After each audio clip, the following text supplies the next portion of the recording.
Regarding the जे तुमचा प्रश्न आहे की मान्यता हा सगळ्यात एक महत्वाचा प्रश्न आहे, कारण बऱ्याचशा विद्यार्थी आणि पालक यांच्या मनामध्ये हा प्रश्न असतो आणि मान्यता असणं हे सगळ्यात महत्वाचा भाग आहे. आपण जो कुठला कोर्स परदेशी करतो त्याला आपल्या देशात सुद्धा, तर ह्याच्यासाठी पण मेडिकल काउन्सिल ऑफ इंडियाने एक प्रोसिजर ठेवलेली आहे. प्रोसिजर तशी फार सिंपल आहे. त्यांचा असा रूल आहे की तुम्ही आज मेडिकल कोर्स कुठल्याही देशात करून परत या, whether it is America, England, Australia और रशिया, इथं आल्यावरती त्यांना टेस्ट करायचं असतं की तुम्ही बेसिक मेडिकल नॉलेज जे आपल्या देशामध्ये दिलं जातं त्याप्रमाणे या विद्यार्थ्यांनी घेतलेलं आहे का, म्हणून त्यांची एक परीक्षा असते ज्याला स्क्रीनिंग टेस्ट असं म्हणतात मेडिकल काउन्सिल ऑफ इंडियाची, आणि ही दिल्लीला घेतली जाते. तिथून परतलेले सगळे जे विद्यार्थी असतात हे स्क्रीनिंग टेस्ट देतात आणि ते क्लिअर झाल्यानंतर त्यांना रजिस्ट्रेशन डेफिनेटली मिळतं. ते मिळाल्यानंतर त्यांचे ऑप्शन्स इथे ते जॉब करू शकतात किंवा त्याच्यानंतर इथं ते पीजी करू शकतात किंवा त्यांना परत अजून दुसऱ्या कुठल्या देशामध्ये जायचं असेल ते जायला तिथे मोकळे असतात. त्यामुळे ही एक नॉर्मल प्रोसिजर आहे. प्रत्येक देशामध्ये त्यांनी स्क्रीनिंग टेस्ट ठेवलेली आहे. जसे आपले डॉक्टर्स इथून अमेरिकेला जाणार की इंग्लंडला जाणार, सेम प्रोसिजर आहे ही. दिस इज अ युनिव्हर्सल प्रोसिजर. नक्कीच. खरं तर इतकं सुंदर मार्गदर्शन तुम्ही करतायत. रशिया या देशातल्या शिक्षण क्रमाविषयी, अभ्यासक्रमाविषयी इथे आलात आणि इतकं सुंदर मार्गदर्शन केलं. तुमचे मनपूर्वक धन्यवाद. Thank you so much.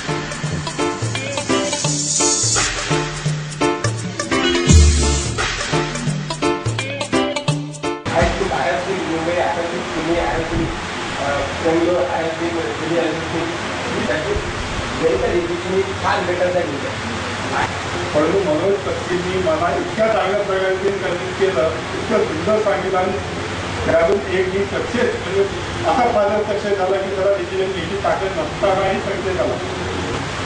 So now the website I think give me a reference to Mr. Pakti. I met him in the office.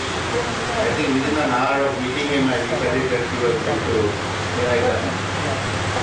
When the advertisement came, I said I think there is a chance to learn and become a doctor.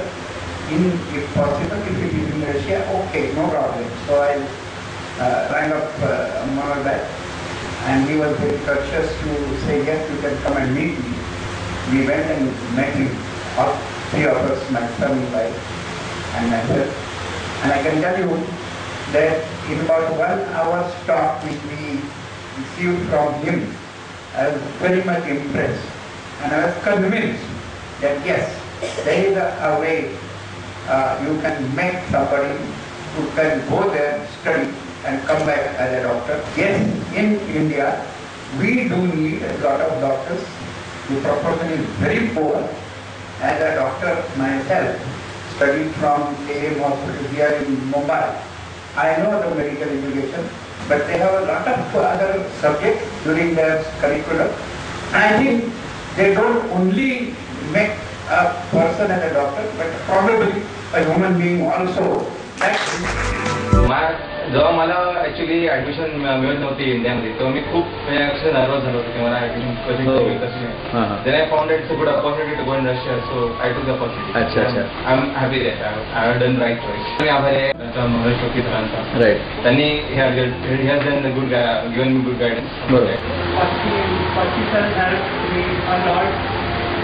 Even till last year, I had gone late.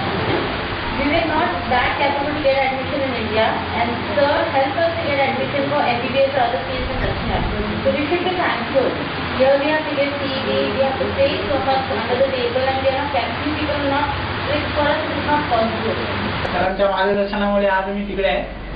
Sir खूप मदत करतात, प्रत्येक कामाला असतात, आमच्या पाठी सदैव असतात. काही अडचण आली तर आम्ही यांनाच विचारतो. हे आमच्यासाठी सर्व काय.